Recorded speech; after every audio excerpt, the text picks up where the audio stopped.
Hello, world, and welcome to the United Hour. I am your host, President Chad. And we got a lot to discuss on the program today. We have to discuss the management situation, Manchester United. There are a lot of rumors going on about what is happening, what may not be happening, and who we have to consider. So, we're going to be talking about that. We're also going to be talking about why Manchester United can't seem to score from corners. I mean, we've had over 100 corners for the season so far. Not only corners, sorry, set pieces, corners and free kicks. And nobody seems to be on the end of them.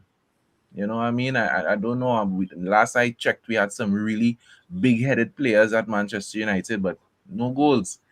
And what else we have on the topic list today? We're also going to be talking about transfers, and that is where we are going to start. But before we get into the transfers, let me bring inside my guests. And in the house with me, we have the man CJ.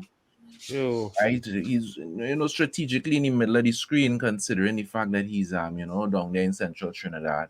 And then we have the man from Miami, Devin.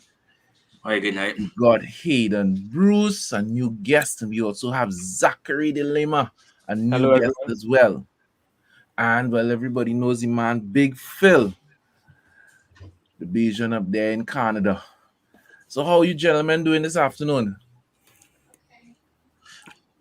Not bad, just cool right now. Enjoying this little international break that we have right now. Nice to see some You international enjoying football. the international break? Boy, I just can't stand when it have international break. Yeah, me So too. it actually gives me time to actually catch up on my personal life when it's not all revolved around United. So it's a little break that way.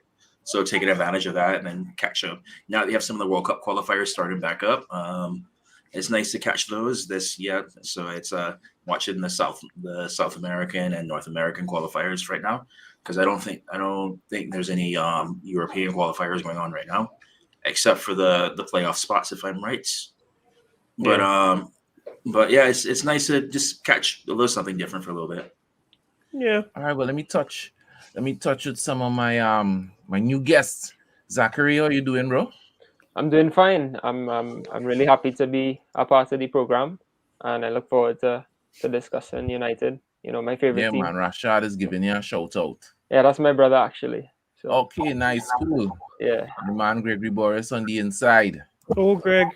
And also Martin Phillips. Shout out to all of those tuning in. Remember to like and subscribe to the channel if you have not done so as yet. All right, guys. So let's jump straight into it. Let's start off with some transfer news.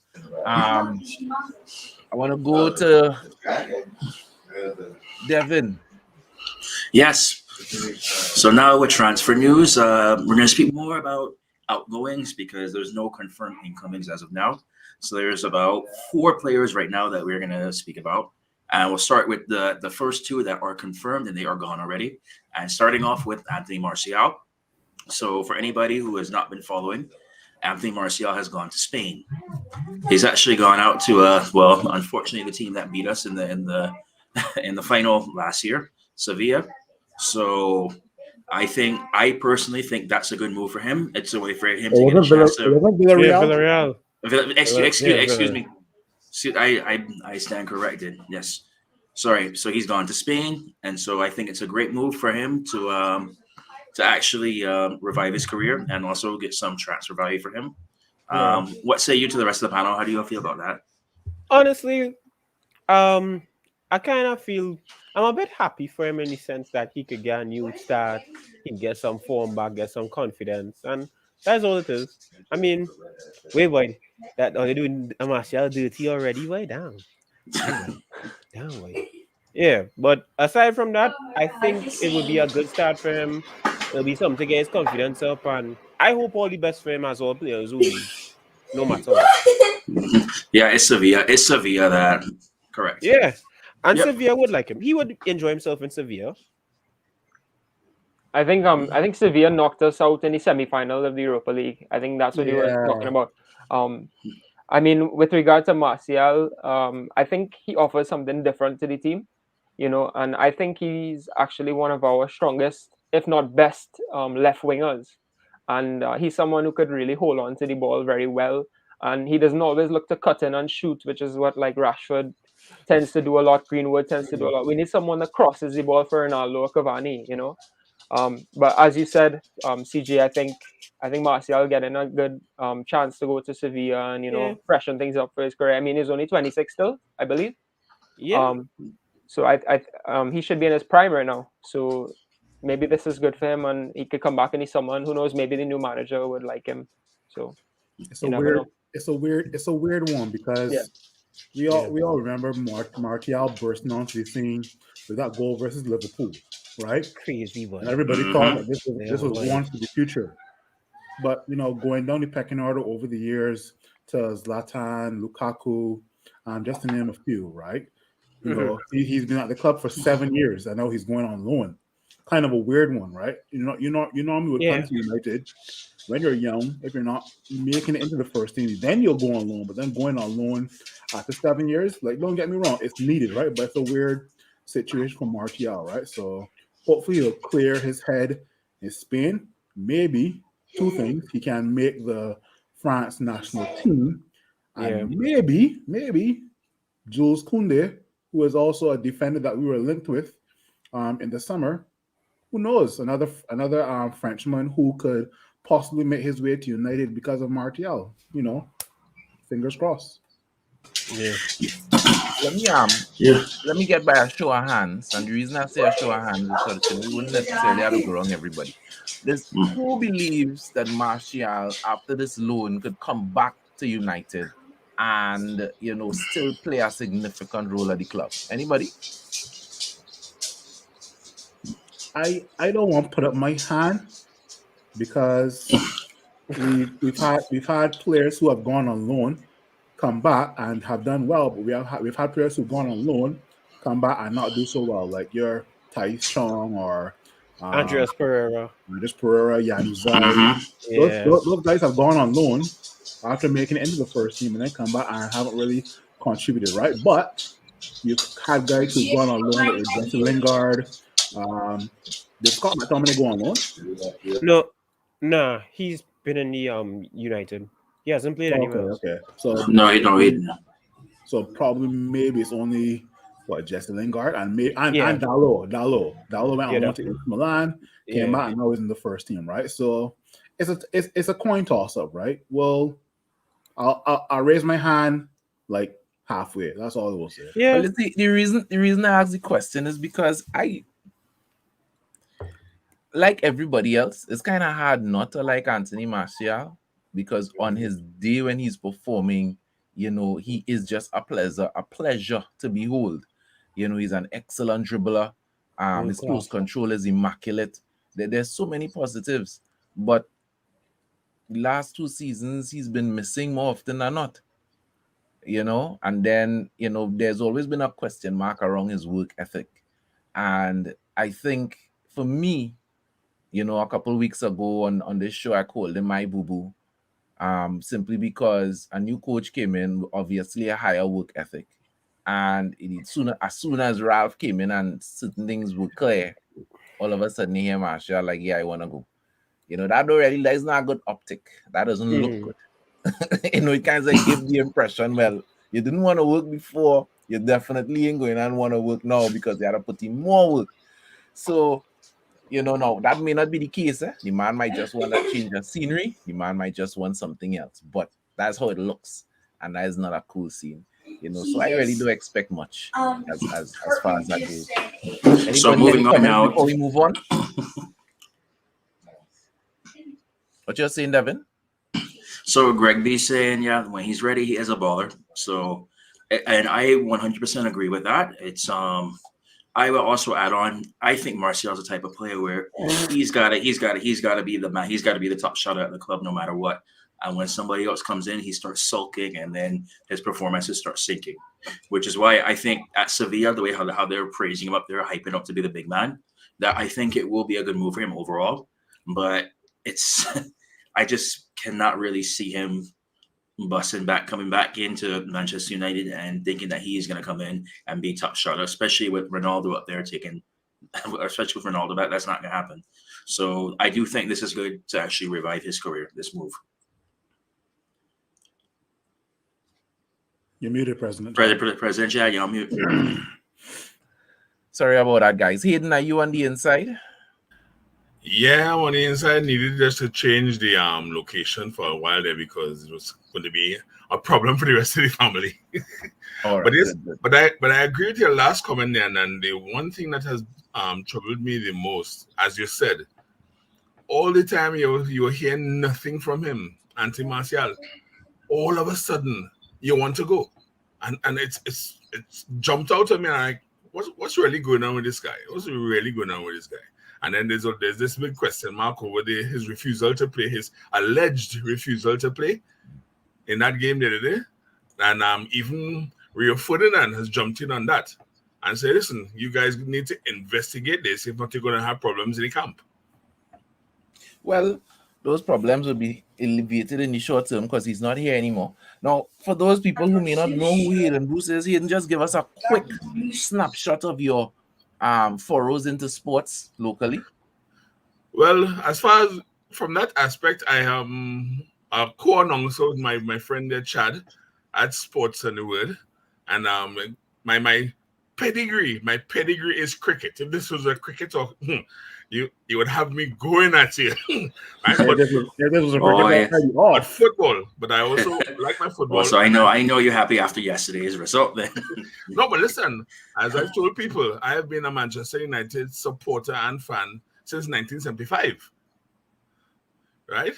And a lot of people that I encounter actually say, but that's long before I born. I say, yeah, from way back in them glory days. For sure. Problems. So when people ask me if you're going to change clubs now, what? From 1975 to now, change clubs? Not happening. Not happening. We could go right down. We could get demoted. I'm still a Manchester United fan. All the way. So I just want to go off topic real quick. You said 1975. Mm-hmm. So how was it listening to that 77 FA Cup final? Let me do good enough. Let me do good enough. Rough.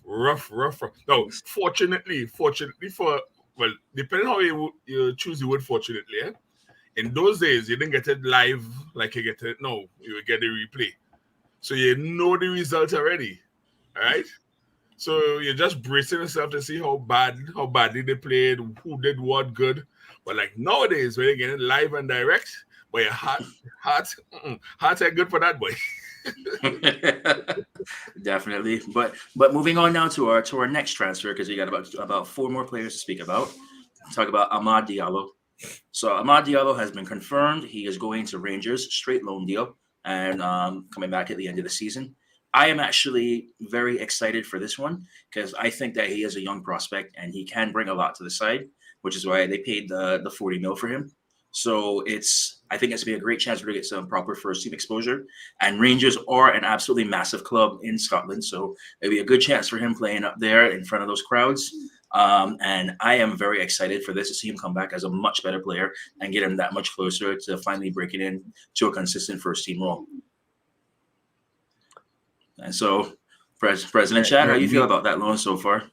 Greg be channeling his inner Cantona. Yes. Well, for me, Amad Diallo needs to work on his physicality. And the Scottish League is not the championship. You know, we all watch Premier League football, but the championship actually prepares you more for Premier League football because of how physical it is.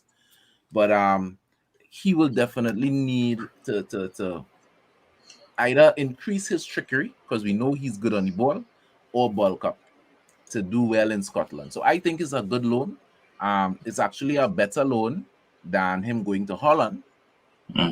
But any loan anywhere where this young man could play football and rise to the English game, I think is good because he definitely has some qualities that, you know, we would hope to be able to bring into the side in the future. Zachary, what say you? Yeah, I mean, I think Amad is someone who has a lot of potential. And anytime I've seen him play, I find he's played well. I mean, there's certain games that maybe he didn't play as well as he did before. But I remember he scored that crucial goal. It was in the Champions League or Europa League? I think he scored a crucial goal It was against the Europa Milan. League against Yeah. Roma, I think. Against Milan. I think it was against AC Milan, Milan. yes. Yeah. But I think this would be a good move for him. I mean, I think he was linked to Club Brugge, or he was linked to a team in Holland or something like that.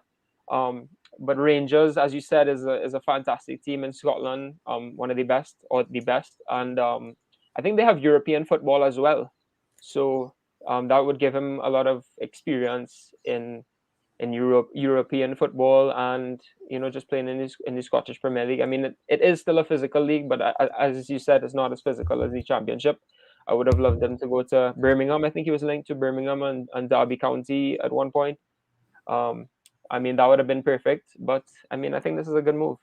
So I'm really happy for him. All right, cool, Yeah. cool. Who else And we have so- on the list? Everybody can't get a comment. So now we'll move on to the next, because I have a few more players to actually speak about as well too. And this one, we heard some more news about this at the start of the transfer window. This talk has kind of died out a little bit. Eric Bailly to AC Milan. This one we were hearing a lot about this deal where AC Milan were trying to get him real bad, but it seems that has kind of fizzed out a little bit right now. And so this one, I am kind of torn on right now, if not Dolby, whether that would be a good move right now for Bailly or not. It's I think that we still need him at Manchester United. I still think we need as many defenders as possible, considering that Rafael Varane has had a little couple of injuries right now, and then trying to pretty much depend on Maguire and Lindelof for everything. It's nice to have extra defenders as well, just to cover ourselves for the amount of matches that we're gonna have to play. Well, So Hayden, what say you about this one? I know the reason that you brought up Eric Bailly is because the news is that AC hasn't given up on the deal. I found it interesting that the club didn't shut it down. The club didn't say, "Nah, we're not selling Eric." So I think it's more a matter of what AC comes with, whether that will happen or not. But for me, my take on this will go across the board, and then I'll go to Phil. Phil, get away in. My take across the board is anybody who we could sell now sell. I know people may say, well, we competing on three fronts and whatever. No, I sell everybody. Loan everybody, sorry. Who we could sell, loan, because we need to bring in a certain caliber player. And we just need, and I wouldn't call Eric Bailly deadwood, which is why I didn't say we need to get rid of deadwood players. Right? I don't consider Eric Bailly deadwood at all. But we need a certain level of quality. And the board's argument is always going to be, well, we need to clear room. And we do. Our wage bill is ridiculous for the lack of returns. So, for me, it's like, I like Eric, but if he wants to go and AC come forward with something reasonable, let him go. What say you, Phil? Yeah, I mean, Eric Bailly, I'm not one of these fans that's gonna say he's injury prone, right? Because Eric Bailly for the last season and a half has been on the bench. He hasn't been injured. He may have been injured once or twice that may have kept him out for 1 or 2 weeks, but it wasn't as long as maybe like 2 or 3 seasons ago. When he signed that 3-year contract, he was promised a lot of playing time. He probably said, okay, let's see where this goes, because in my opinion, Eric Bailly is our second best defender at United after Rafael Varane. He's composed, he's solid, he's aggressive, he's physical, right? For you to be on the bench behind the likes of Harry Maguire and Victor Lindelof is a total insult. So, Eric Bailly, if you are on your way to AC Milan, I wish you all the best. But let me talk to some AC Milan fans. If you want Eric Bailly, include Frank Kessie in this deal as well. I want both of us to win, because you're getting our second best defender, while we have to watch Harry Maguire week in, week out. So include Frank Kessie. He only has 6 months on his contract. Eric Bailly has 3 years. Let's both win. You get Eric Bailly, we get Frank Kessie. Winner, winner, chicken dinner. I'm done. I see a but nodding your head, Hayden. No, he just said regarding the bloom being in the thing. He said He didn't unmute. Yeah, that was the Big Phil's comment about him being on the bench, and for somebody with that quality, it raises a question mark as really what is the problem, right? Because he's not he's not unfit, but he's on the bench, and you really have these guys who are jokers in my opinion, starting day in day out, and you have a quality man like that. Harry Maguire should be. You don't understand Maguire to Milan said? Well, Oh, I would do that in a heart. If I could fly Maguire out tomorrow, if I could fly Maguire right after this podcast, I would want to plane from Toronto to Manchester right now. Fly him out. yeah, and it doesn't seem to be any different. Whether it was Oli or Rangnick now, he's still on the bench. So what is the problem? Is there administrative problem? Is there a personal problem? A personality problem? What is the problem? And then we need to hear from Manchester what it is. I think it's just a perception problem. The perception is that he's injury prone and you could play him.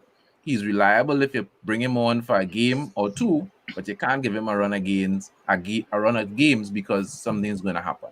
And you know, sometimes perception becomes reality. I mean, we don't know because we remember when Eric Bailly came in, before he started to get these niggling injuries, he was solid. And when he does play, he is solid. You know, but the perception of the player right now is, you know, you can't run him too much. But I have one view on that, Chad, and that is if Milan wants him, he is good enough to start. If Milan wants to take him, the man is good. Give him a chance and see what's happening. Is he going to have the same problems again? I am very sure if Milan sees him breaking down, they're going to want him. So no, I agree with you and I hear you know. The only reason I would say let the guy go is because, as you all say, if you're not going to play him, let him go. There are players that for me are good and good backups. Like in my mind, Scott McTominay. I wouldn't want Scott to leave the club, even though I don't necessarily want him starting as our defensive midfielder, right? But he's excellent at doing multiple things. He plays in defense for Scotland. You know, he could play box to box. He is a good utility player.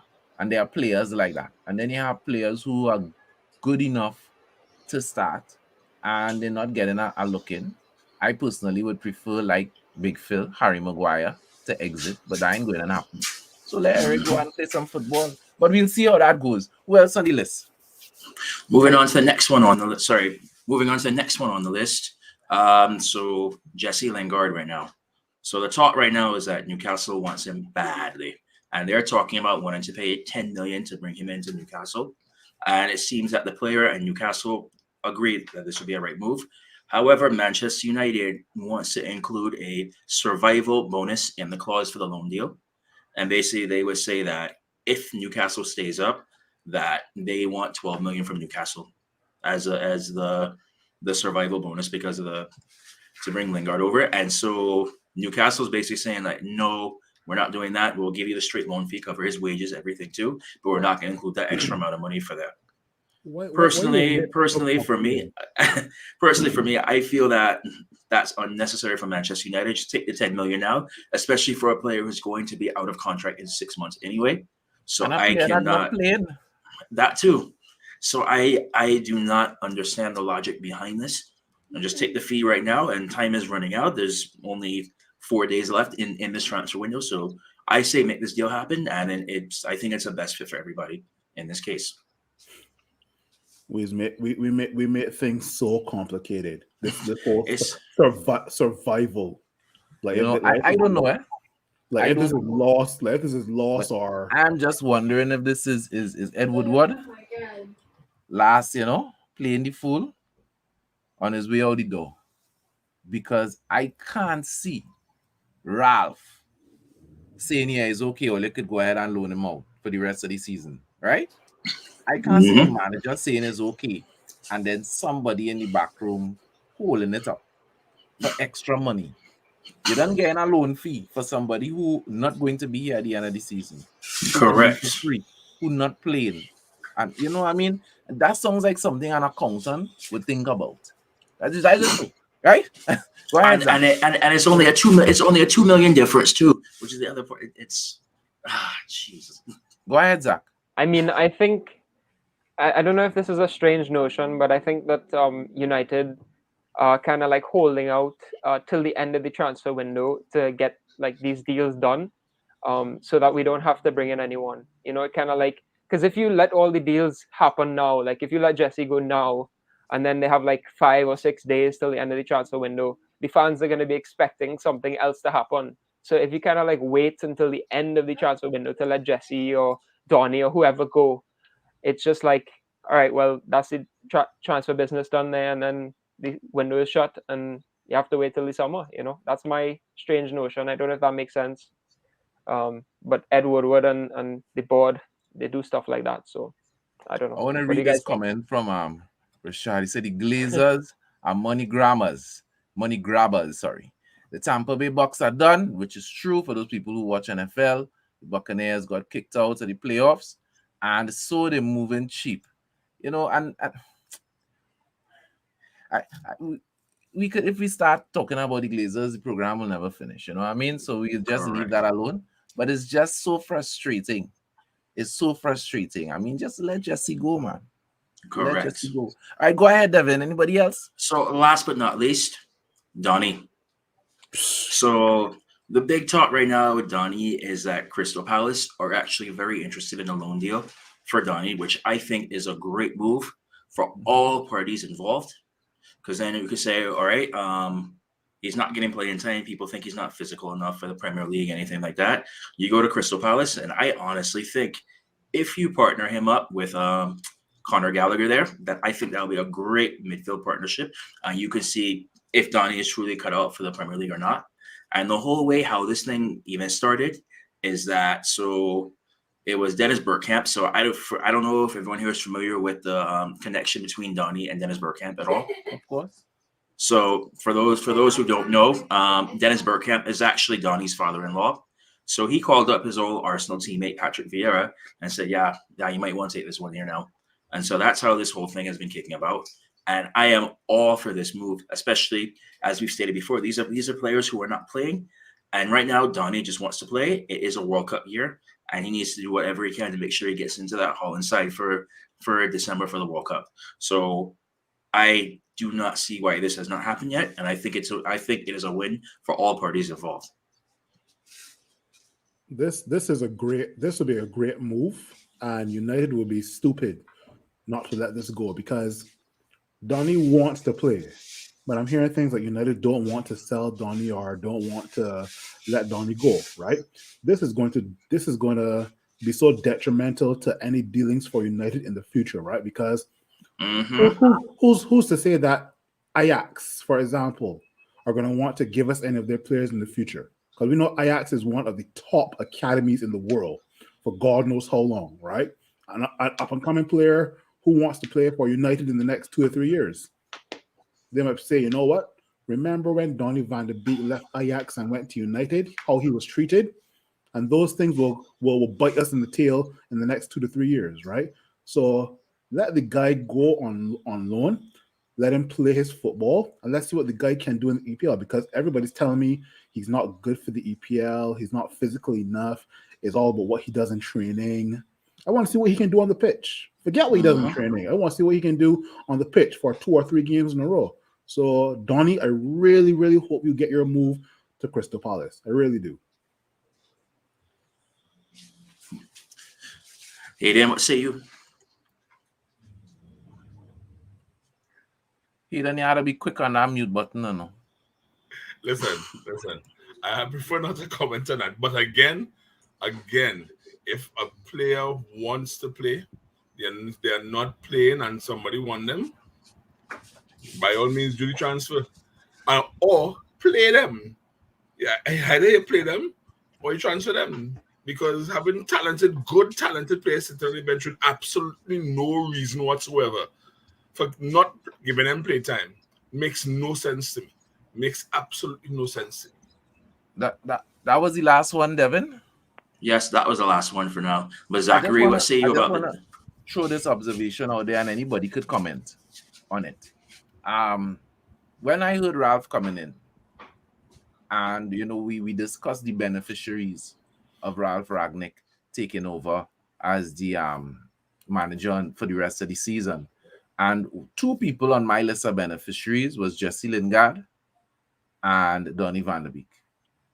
I thought those two players would have suited Ralph's high energy, high pressing, quick passing system. Those players have seen very little football since Ralph came in.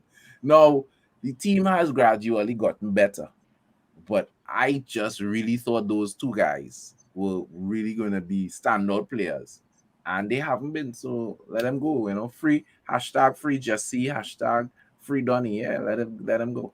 Anybody, any comments before we move on? You think that call is coming from Ralph alone? What, the call for them to go? No, not to go. For if they're playing or not. Because Yeah, as you said, Ralph would love the kind of high energy they have. And if they have that, if they have what Ralph is looking for, somebody behind the scenes had to be saying, don't play them. nah, I don't understand that. Well, make the sense out. Try and make the sense out of the comment you just made, because they are going to give Ralph what he wants, but yet still they're Yeah, not well, playing. we have that perception. I Yeah. don't know what Ralph's seeing in training. He had about Very 10. true, He true. had about 10. It's been about 10 to 15 years where I've told myself, don't make sense out of what Man United do. Trust me. Don't make sense. Okay? If I were those two players, remember when last year Ainsley Maitland-Niles took to Instagram and posted, I just want to play? Donny and Jesse Lingard should do that as well too. Take to their Instagram and just say, I just want to play. And let's see how the club reacts, right? Because with Arsenal now, they pulled aside Ainsley Maitland-Niles and say you'll get a chance. And Ainsley Maitland-Niles was, I don't believe you guys. You guys are not going to give me a chance. And now he is on loan, I think, to Roma. Jesse, Donny, do it. Go to IG. I want to play, and let's see how the club reacts. Have it trending on Twitter. Let's see. Well, Phil, I think we've seen Jesse post pictures of him in a West Ham kit on his story. Yeah. But you never see Donny do anything like that. Like Donny just sits there and he just like pouts, on the sidelines, and Donny seems like the guy that wouldn't do anything and he would just like take whatever comes his way. But I think you're right. I think that they should kind of stand up for themselves. Donny is like that meme, the dog in the fire, and he said, "I'm not hurt or I'm not burning." That's just Donny. Yeah, for sure. I honestly believe that is the reason why Martial did what he did. That move of publicly disagreeing with the manager, ruffling feathers to make sure the club like, yeah, what's going on? You more trouble than you worth. All right, we sanction your move for your loan, And whether that was something genuine or not, I honestly believe Martial did that to hasten his move. That is a kind of Riola tactic. You know what I mean? That's a Riola tactic. So maybe these guys really need to do something if they really want to move that, that badly. So we want to talk about managers and the man, who supposedly Manchester United has on their, who are the cards on the table, so to speak. So we're gonna head all across to the man, Big Phil. Walk us through these managers, Phil. Yeah. We have an interim manager by the name of Ralph Ragnick right now, but at the end of the day, we still have to fill that position of full-time manager, right? So, if you're watching us, let us know who you would like to see as United's first-time manager. But the names that we are being linked to are, I hope I pronounce his name right, is Julen Lopetegui, and he is currently the manager of Sevilla, right? The next person we are being linked with is Luis Enrique. He was the former manager of Barcelona and also Spain.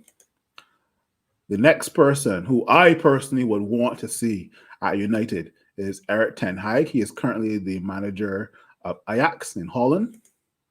And then the last person is Mauricio Pochettino, who I think, from what I'm hearing, most Man United fans would want to see him at the helm, right? So it's Julian from Sevilla, it's Luis Enrique, it's Eric Ten Hag, it's Pochettino, and obviously Ralph has even thrown his name in the hat or in the ring to become full-time manager of United.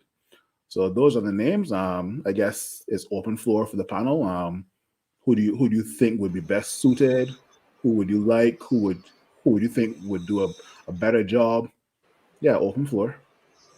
So I am with you, Big Phil. I think Eric Ten Hag is the perfect choice for this. And I think that once Ralph goes up top and you have Ten Hag coming in there, I think they'll be on the same page in terms of playing style. That, okay, you can have Ten Hag focus on the players who will fit the style, and then Ten Hag could also provide recommendations. And it's also more so when you have somebody on the board now, when they say, we want this player for this reason.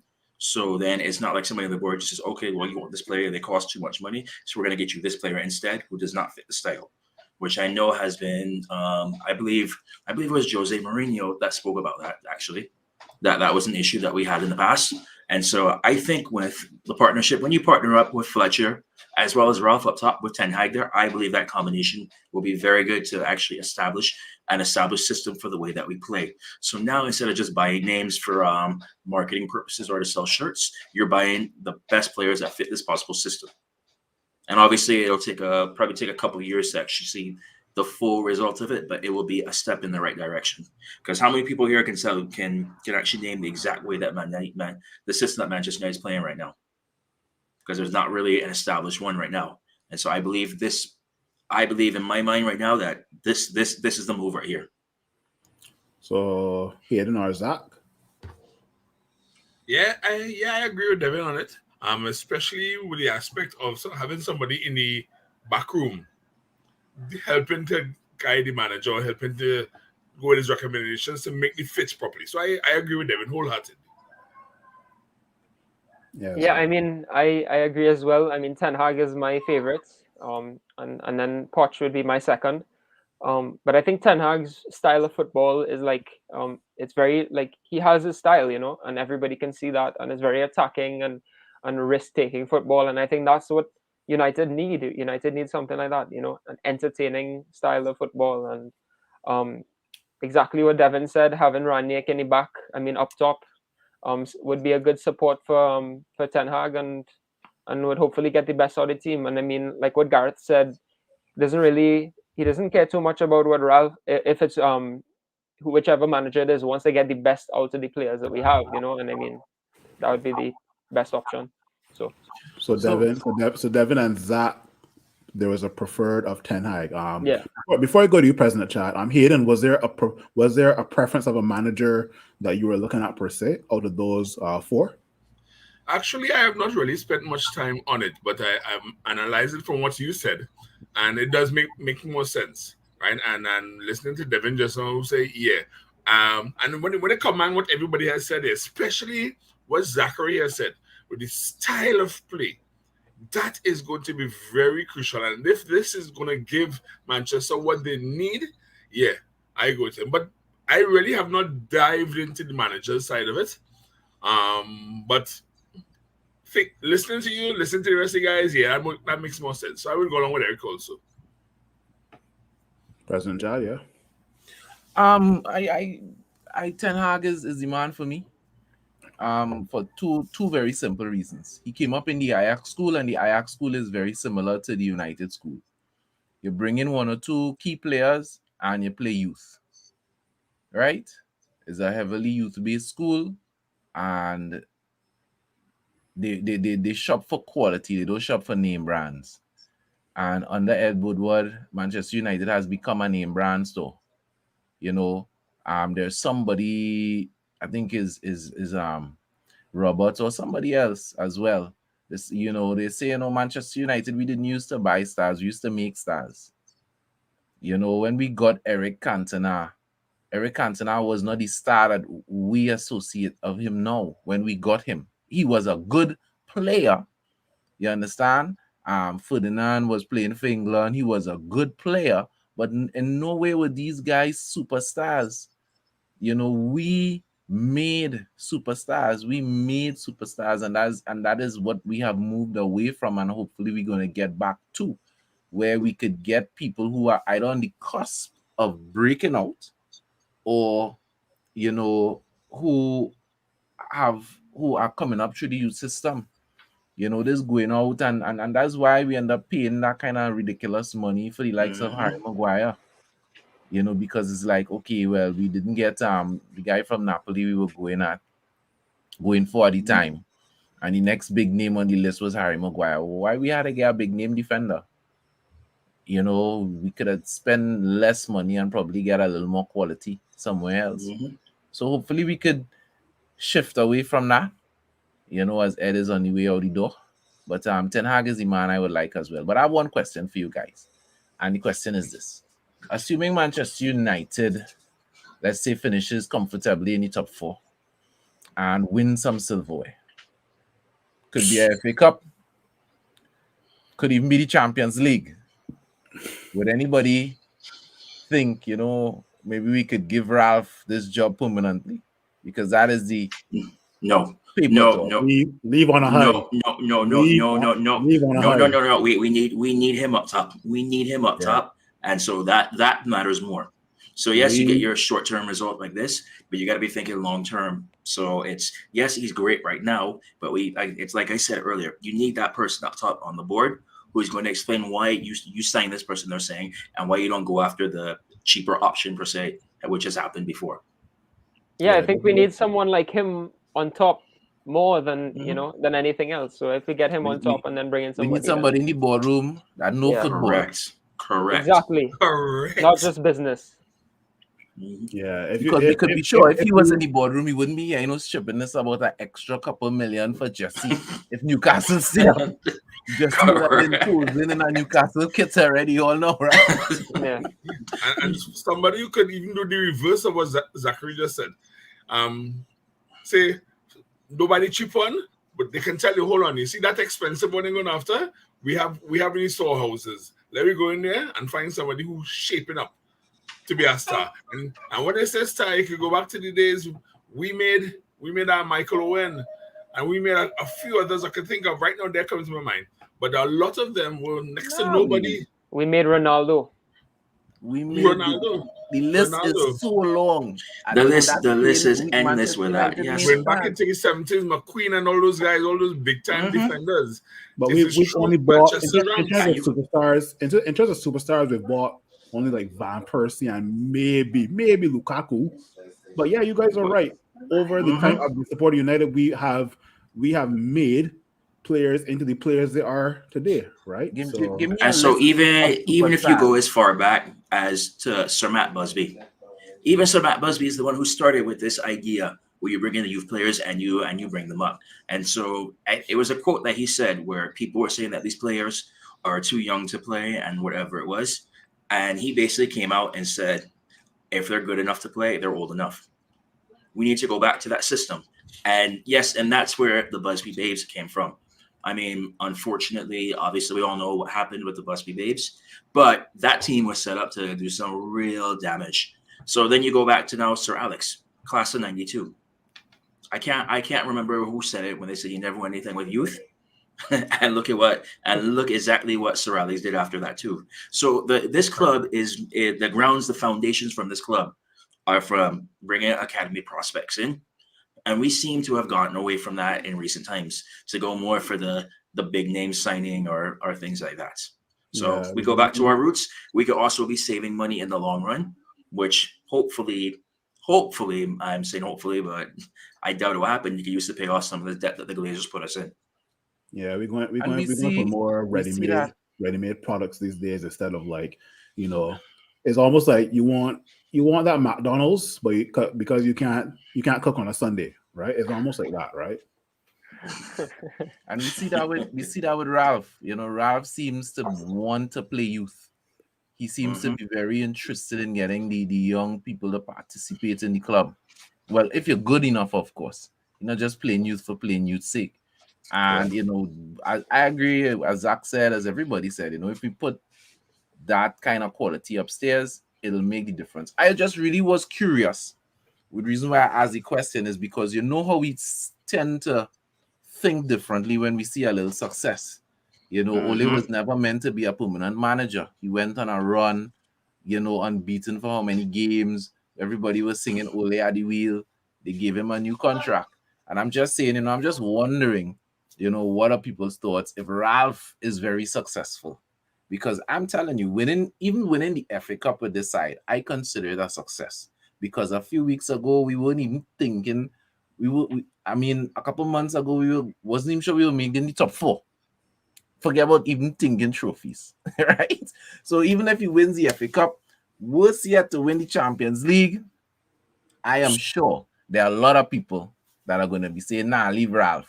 And I agree with all of you. Regardless of what Ralph does, send Ralph upstairs. Exactly.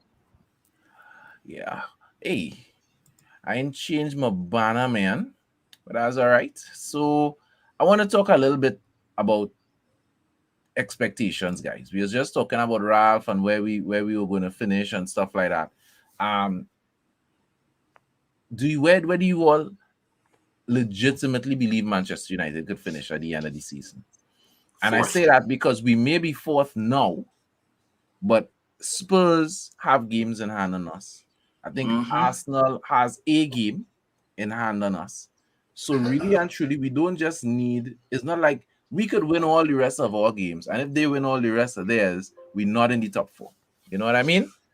So where do you Mhm. all really expect us to finish? Who wants to go first? I expect us to finish right where we are right now in fourth. It's Chelsea. Well, the top two positions I think are already established in Manchester City and Liverpool. So people are going to say that Liverpool has been slipping up as of late. They're also missing their key players right now because of African Cup of Nations. So I think that those are solidified. It's third and fourth now that are going to be the spots where you think about the teams that can get it. There's us, there's Chelsea, you have Arsenal, you have Spurs. West Ham is trying to put a case out for themselves as well too. I think that we are starting to gel as a team just at the right point. You're getting rid of players who don't want to be there. You're fixing up little arguments that could be happening in the dressing room, and you're starting to see a little how do I say this, a lot better chemistry with the team right now. And I think it's happening just at the right time. So now we're going to see if Ralph can keep on mixing up, using the squad properly, not burning out players. But I think that we could finish fourth and put a good run in the FA Cup as well. But I do not see us making it past the round of eight in Champions League. To be very honest, um, yeah, Zach, I want to go to you next, right? I just yeah. want to mention this thing about Aaron Charles. Aaron Charles used to come on here and cry about Juan Bissaka every single show. So he obviously is very happy to see Diego Dalo handle that position. One person who's happy that you know Ralph is in charge. Time to replace Maguire, Fred, and McTominay. Go ahead, Zach. Go. I agree with Devin. I think that Arsenal, Spurs, and West Ham are more likely to drop points against the smaller teams than United is. However, I'm kind of iffy about the midfield that we have and making it into the top four position. Like I think that if we were to sign a defensive midfielder, that would kind of show up my faith in us reaching in the top four spots. Um, but yeah, I mean, I believe that we could, get a good form going, a good run of games, get some wins in, and I think that Tottenham, Arsenal, and West Ham are more likely to drop points. So I don't know what you all think about that. Does Well, between anybody? Well, think between Chelsea could drop out as well, or they think Chelsea gonna ride the ship? I see you shaking your head, Phil. Chelsea's gonna ride the ship, you know. Chelsea will ride that ship. They know two is about it. But really, as Zachary said, I'm looking at my list here now. With Tottenham having 2 games on us and Arsenal 1. That's really where the only challenge is gonna come in. We've got to put together. So you ain't taking on Moyes at all. Moyes and West Ham not in your vision. Listen, they're 1 point below us, but this is the second half of the season, and we've seen West Ham tendency is to start when they start to slip. They slip for a while before they get back on track. So really, but yeah, I'm still seeing Arsenal and Tottenham, and I'm not too big on Arsenal right now. From that performance that they did, I'm saying Arsenal is starting to have little hiccups right now. But Spurs seem to be on a good run, and only other person is West Ham. Everybody else, to me, also contention as long as Manchester puts together a string of games.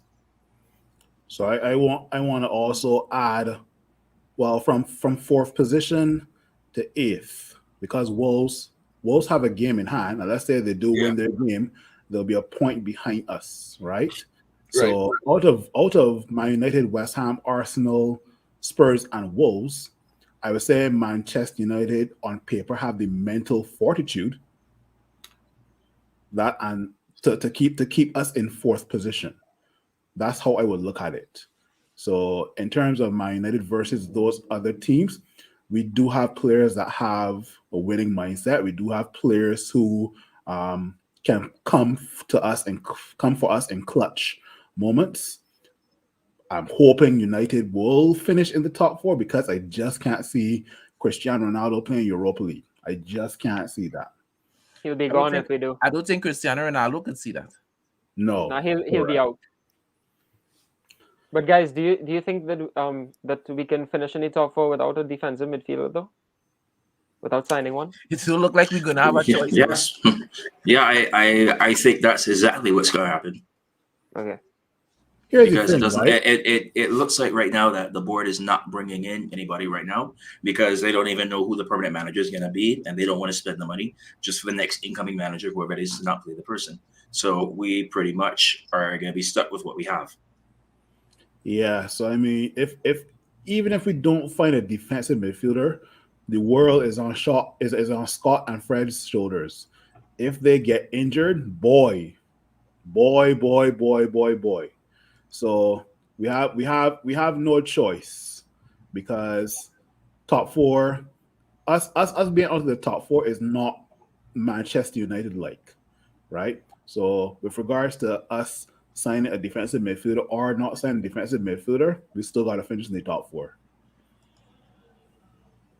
I to be honest with you, if you had asked that question to me 2 weeks ago, I probably would have still say yes, but I would have been very reserved. But I don't know. I don't know what Ralph. We've been hearing for months about Michael Carrick and Ole Gunnar Solskjaer trying to turn Scott into a DM. And we've been asking ourselves, Carrick was great, but Scott isn't. But the last 3 games, I don't know what Ralph giving Scott to eat, but it's working. Because Scott has looked like a different player. If he can keep this up, I don't see this as a problem. I find that the amazing things that Scott has been doing has been more of like an 8, like running up with the ball. I still don't see like the defensive midfielder qualities in him. I'm not saying he's the solution to the problem, but being the player in the bottom of that midfield triangle seems to be working. Now, the question mark is, who have we played? Yeah. When we play teams that are of a little more quality, would he still be able to shine? Time will tell. But right now, at least he come like a bandage that holding it together. Yeah, a bandage over a pothole. That's a good one. Chad, one of the things Manchester has to do is make sure and get, if not maximum, don't drop too many points against the teams 8 go down. we're going to run into challenges with the top three when we have to face them, but we have to make sure and get maximum points out of all the games we played for the teams that are below us. And even when we are exposed with that defensive midfielder problem by the bigger teams, okay, even then, we'll at least get 1 point out of it. But the bottom teams, we have to beat them. 100% agree. You know, we had to give Polar Knights a shout out simply because, you know, they're taking us in from Twitch, and it's the first time we've gotten a comment from Twitch. So, you know, shout out to Polar Knights. Evolution of beards. Well, I mean, when it comes to evolution of beards, Devin win, right? Yeah, Devin is the fully evolved man, right? You know, it's amazing. About 4 months ago, I would have never thought that this would happen, but yeah. Gills scores that. Gills scores that all the time. All right, guys. So I want to ask a very serious question. Everybody here has, if not played sports or football specifically, has watched a lot of football. Yeah? Yeah. Mhm. Manchester United hired a set piece coach, and everybody was like, "Hey, you get a set piece coach finally." We have taken over 120 set pieces for the season. We are the only club in the Premier League to not score from a set piece. That's not true. From corner kicks, not all set Newcastle, pieces. Watford, all of these guys, Burnley, all of these people score goals from set pieces. We haven't scored one. 120. Do you know what the odds are of that? Statistically, I think it's every 40 to 50 set pieces a club takes, one goes in. We take 120 and we haven't scored any. And we have a set piece coach that we didn't have before. We were scoring more goals from set pieces before we had a coach than after we have a coach. So I want you all to, I mean, I know you all would have observed this issue and lamented it in your mind. What do you think is the problem? I want to go with Hayden first. I know. You sure is a set one piece problem. coach? You sure is a set piece coach? We have a setup piece coach. Because So he did come from Chelsea. Yeah? We did take him from Chelsea. So who knows? You know, maybe Chelsea has given us the Arsenal switch. You know, they like to sell players to Arsenal and then the players just pop down as a change jersey. You know, Yeah. maybe Chelsea, Chelsea was doing some for us there. But go that ahead. is an amazing statistic there, Chad. And it is something we really, because we have men in that team who are specialists at set pieces, specialists, and we can't score. Something has to be wrong. And if you like to fire managers who are not performing, fire the set piece coach. Isn't he supposed to be one of the best set piece coaches? For who? Yep. He is. So he was hired on. Yeah. I gotta throw it out there. For all the corners we have taken this season, we have a high percentage of that corner taker not beating the first man. First man. Yeah. Yeah. True or not? True or not? Yeah. So It that is so can frustrating. It is so that can frustrating. contribute. Whenever we take a corner, President Chad, I kid you, all his pray is to just beat the first man. And my prayer don't get to God in time. It doesn't, because as soon as I pray and we beat and say, please let us beat the first man. Nope, the first man from the opposition team heading it out, and now we gotta start over. Statistically, who has taken the most corners for us this season? Is it Bruno? Based on the eye test, I would say Bruno. Bruno, Tellez, Luke Shaw.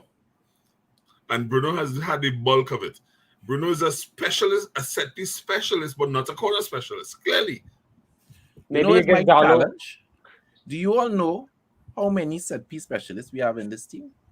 Bruno used to take all the corners and Bruno, for his Rashford, Cristiano. Tellez used to Tellez. take all the corners and free kicks for his former club. I And then think he's the only one to score off a set piece for us, because it was against Villarreal, if you remember that, where Ronaldo but hit it that to him was and he in ball the hit league. it. Yeah, Now, but That's that what I was was, saying. that, But that's what I was saying. I think that's the only time we have scored all season off a set piece. Now in and the that league, wasn't we even in the league, yeah, we boo boo man right there for set pieces. and that But I wasn't can't even think from of a dead anything else. ball. That wasn't even from a dead ball either, you know. I believe like the ball was in play, right? Yeah, it was a volley. It was a volley. Ronaldo set him up, and then he volleyed it in. Isn't half of the first 11 over 6 foot? Yeah, Scott is over 6 foot. Harry. Maguire is over 6 foot. Lindelof is over 6 foot. Matic is over Varane. 6 foot. Let's go to Pogba is over 6 foot. Varane. Ronaldo, oh gosh. I mean, we have a Rashford. guy with the biggest head in the football league. He has the biggest head in the first division. You're supposed to be good for something. Correct. No, but I mean, Scott and Harry get to headers very well, but I mean, the delivery has just not been up there when it comes to corners and set pieces. So, And you all know what? And that's why I could throw these questions out to the United our panel, because I know you guys are well versed in watching the football. What Phil said and what Zach just said is exactly it. One, we very rarely ever be the first man. Mm-hmm. And secondly, overall, our delivery is just poor. We have all these heads to aim at. Oh gosh, you must hit one sometime. I don't know why we just be aiming at the first man. Obviously, that's what they're practicing. Why we not aiming for the penalty spot? And Put the ball by the penalty spot. It'd be so frustrating because whenever we get a corner, the United players are huddling around each other, telling each other secrets. You go this way, you go that way. And I'm like, okay, cool, perfect, yeah, let's do this. And first man, boom, ball headed out. And I'm like, the last game we Phil, played, need to tell him, man, taking the corner. The secrets are saying. the last game we played, I saw Cavani, tinging and cutting in, and I watching the game, and I honestly thinking, it's a waste of time. Reach the point now where you don't expect us to score. Correct. I remember, I think Barcelona used to do it at one point. I've seen City do it, where sometimes all the big players come and they go into the box, but they don't ever kick the ball in the box, right? They cross it short, they carry it high up, and then they bring it back down. All the Barcelona players under Pep Guardiola were under like 5 foot. So I mean, what is that? So kicking the ball and the box. No, but what I'm saying is their assessment was that taking the ball out and bringing it back in gave them a higher chance of scoring. Right now, that's what it's looking like at Manchester United, because we ain't doing nothing with all that height. why not give it a try? One of the legacies of Jose Mourinho was height, because every player he bought was tall, but we've scored less goals now using that height than before. What you was going to say, Zach? Well, I mean, we had guys like Ashley Young who could really cross a ball, back then with Mourinho, and I mean, I feel that's what we're missing. We're missing someone who could really. I mean, Bruno is good at it, but I mean, we haven't seen that from set pieces. Boy, season. Bruno cannot even cross a road, boy. The guy with those corners, boy, no, boy. My Cross God, good from open play. Like what Greg is saying, maybe we should try taking short corners. Yeah, I'm just saying we need to do something. Valentino saying, are there any stats on how we're doing when we defend? I don't think we're that bad. Defensively, we have improved a little. I think we were conceding a lot more set plays, goals before. So from that perspective, the set piece coach has improved us a little. We are a little more sure when we're defending set pieces. But when it comes to utilizing them to score, total waste of time. So I just want to... Is it that's what he's training them for? Well, it's all dead balls. A dead ball coach wouldn't just train you for when, offensive. He's supposed to be also train you for defensive dead balls as well. No, I mean that sarcastically, because we're doing better in the defense, but not in the attack. Yeah, for sure. Let me just read this comment, and then we're going to shift again. Try to answer me this. When it comes to certain positions that need bolstering, the club can't get players for those positions. But the women's team needed a defender, a midfielder, and a striker, and announced them today, which is true. I don't have the names of the players, but I saw that we announced 3 Yeah, I saw that. Yeah. female Mhm. signings today, and according to Garrett, that's what we needed on the women's side, right?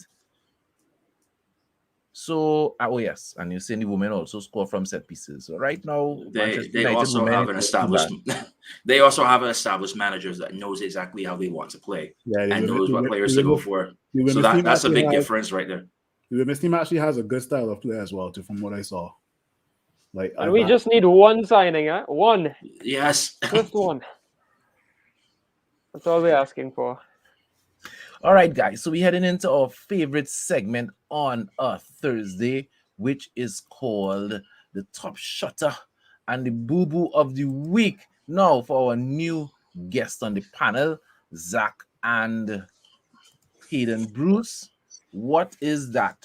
Let me explain what that is. So the top shutter is the person of the week who's having a great week. It could be a person, it could be a club, it could be a national country, a coach. It just needs to be football related, right? So somebody or entity football related that is having an absolutely amazing week, that is your top shutter. And Boo Boo is the complete opposite. Somebody who's having an absolutely horrible week, really poo-pooing on themselves kind of week. That is. So if we let me give an example. If we were talking like the NFL, National Football League, a man like the quarterback of the Chiefs, Patrick Mahomes, Chiefs pulled it out. He could be considered, like a top shutter. Or the Chiefs organization, they're having a good week, right? And anybody who lost or had a bad game or a fumble would be considered a boo-boo. So that's what we're doing. Who we going first with today? I think we're going to go by the man, Big Phil, today. Who's your top shutter for the week, Big Phil? My top shutter of the week. You might have to come back to me because I have not given this any thought. I did have 2 people in mind, but I'll have to give like a real explanation for that. So come back to me. We're talking about within United, right? Like No, just football, just anybody. Yeah, football on the whole.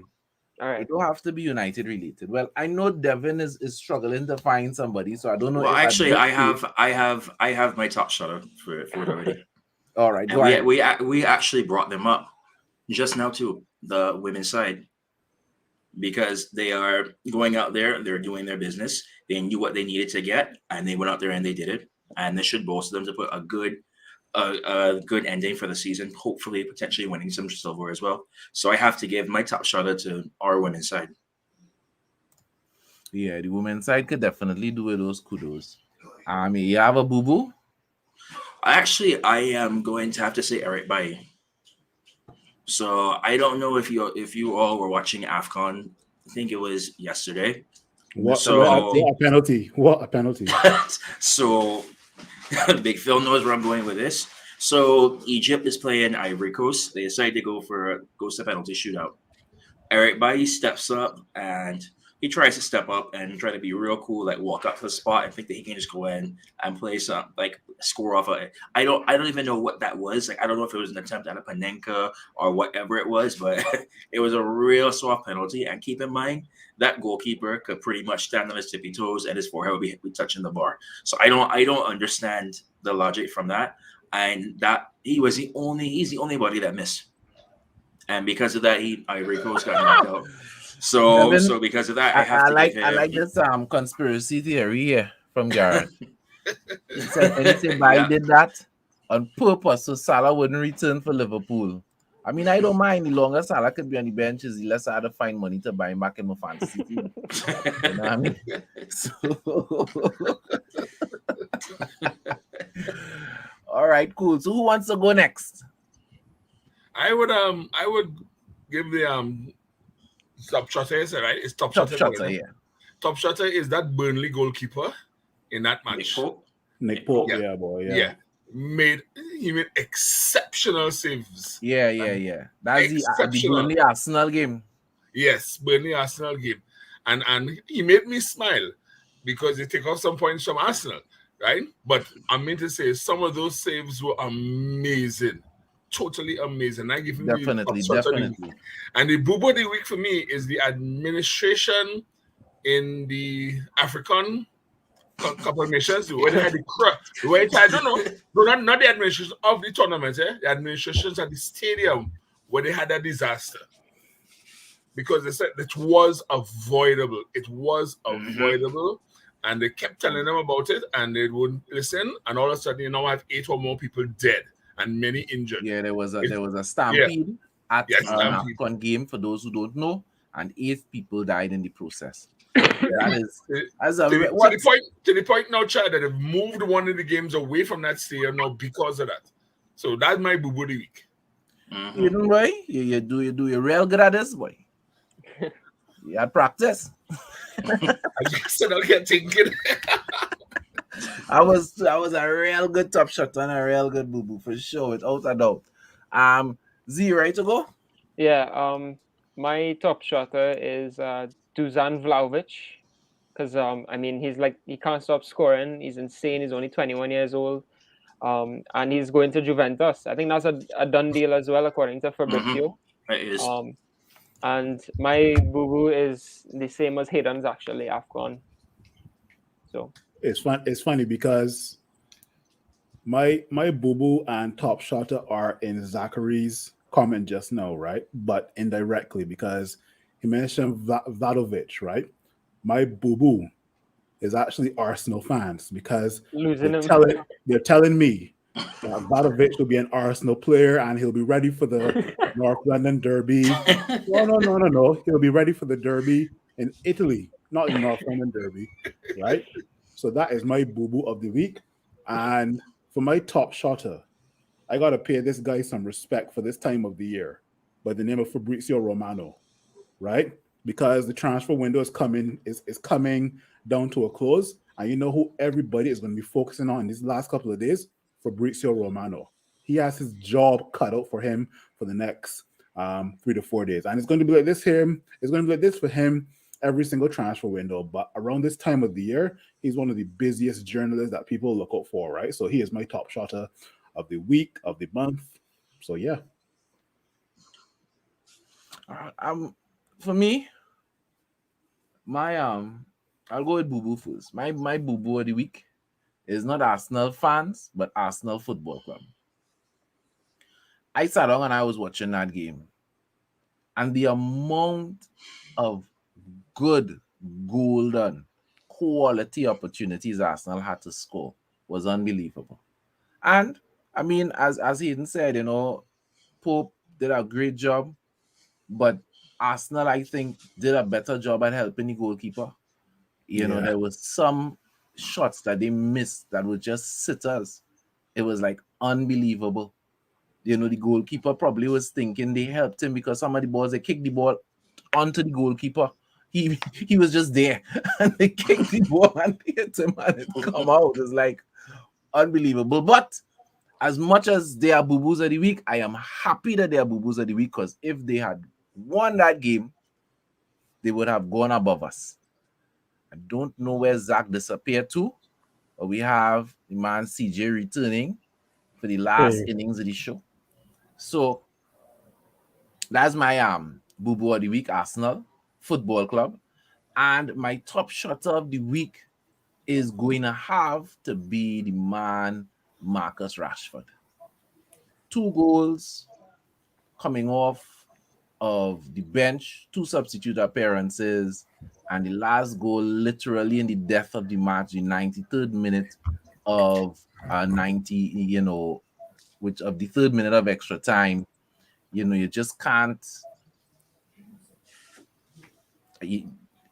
What to say? You just can't. You know, these are the kind of things that you write in fiction novels.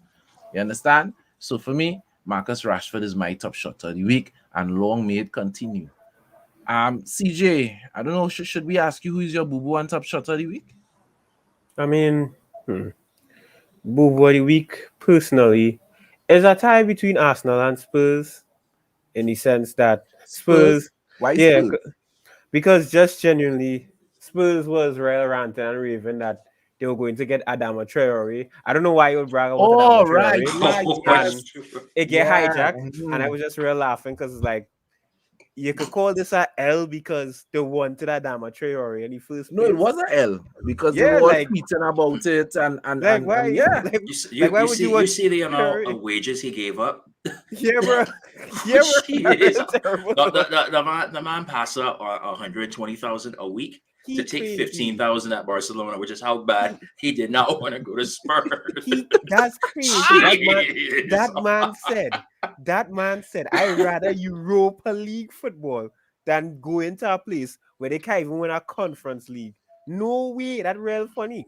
And Arsenal fans, because that Vlahovic is just real funny to me. It reminds me of the almost transfers when they'd almost get Ronaldo.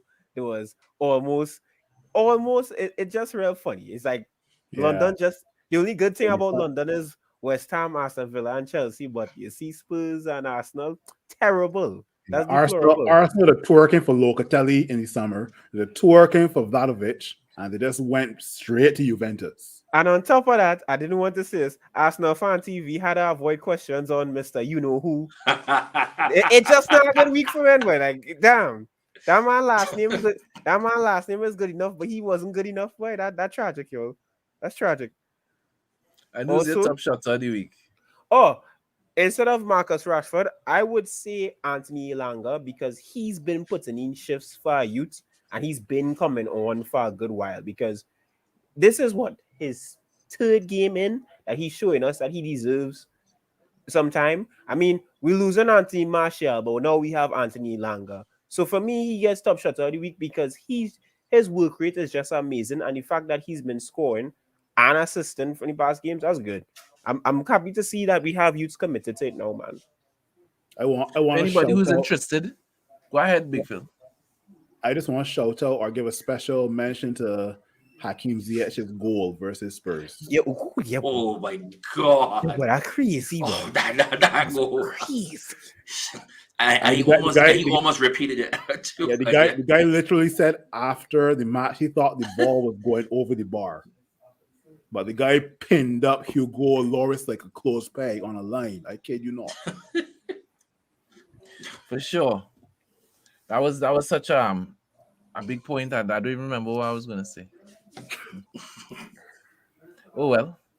So, gentlemen, thank you all very much for being part of the United Hour on this Thursday program. Manchester United's next game is on Monday, I believe. Yeah. Yep. February 4th. Isn't it Friday? Yeah, I thought it's February 4th. Any I guess fixtures? it's I thought Oh, fixtures. no, sorry. That's the next Premier League game. That's Yeah. Watford and somebody is on I Monday. think, Sorry. yeah, we have Our game Middlesbrough is on next. Friday. Yeah. I think we have Playing Middlesbrough Middlesbrough. FA Cup. Yeah, we play in Middlesbrough in the FA Cup. So Yes, between that's now our and next game. between now and then, we're going to be dropping some content on the channel. So, stay tuned to that. And for those taking us in on Facebook, remember to visit us on YouTube, The United Hour. Devin, Phil, Hayden, CJ, and the man Zachary, thank you all very much for being part of the program. And as I always say, Red Devils, we don't die, we multiply. Hey, if you appreciate what we're doing here at the United Hour, please like, please subscribe, and let's grow this community.